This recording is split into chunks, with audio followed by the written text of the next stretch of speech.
sécurité, stabilité, discrétion, performance économique. Vivre en Suisse, c'est bien plus qu'un changement de pays, c'est un changement de dimension. Ce petit territoire niché au cœur de l'Europe incarne une forme de luxe rare, la paix silencieuse, l'excellence institutionnelle et la rigueur efficace. Mais s'expatrier en Suisse ne s'improvise pas, il faut comprendre le système, anticiper les démarches, choisir le bon canton et surtout adapter son style de vie à une culture où la retenue vaut plus que l'ostentation. Aujourd'hui sur Prestige et Luxe, je vais te guider à travers les clés indispensables pour s'installer en Suisse intelligemment, que tu sois investisseur, entrepreneur ou simplement en quête d'un environnement plus sain et plus stable. Première question, pourquoi tant d'expatriés choisissent la Suisse? Parce que ce pays réunit ce que beaucoup recherchent, une fiscalité compétitive, un niveau de vie élevé, une infrastructure irréprochable et un respect total de la vie privée.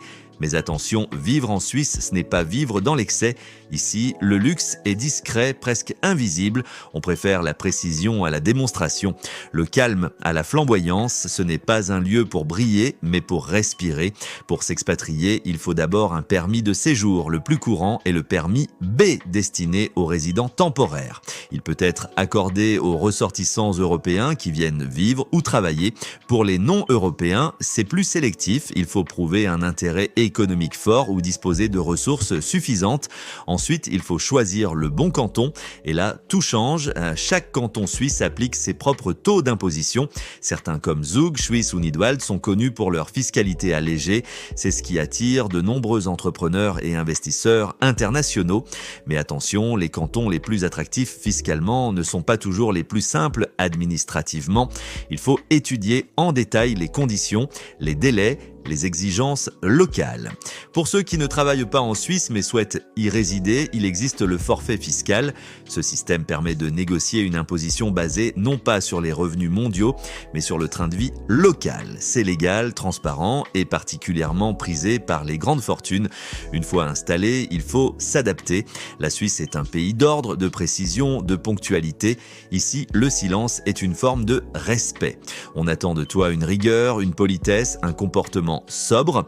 La réussite ne s'étale pas, elle se devine. Le niveau de vie est élevé, mais il va avec une qualité de service exceptionnelle. Santé, transport, sécurité, éducation, tout fonctionne.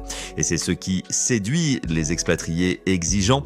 Côté logement, les grandes villes comme Genève, Zurich ou Lausanne sont très prisées avec des loyers élevés. Mais la qualité de l'habitat, la propreté et la tranquillité en font un investissement rentable pour ceux qui recherchent le confort au quotidien. Enfin, vivre en Suisse, c'est faire le choix de l'excellence silencieuse. Tu n'attires pas l'attention, tu inspires le respect.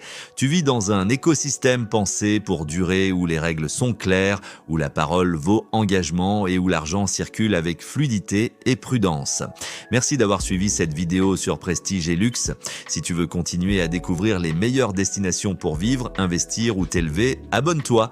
Ici, on parle stratégie, liberté et classe internationale. À très bientôt.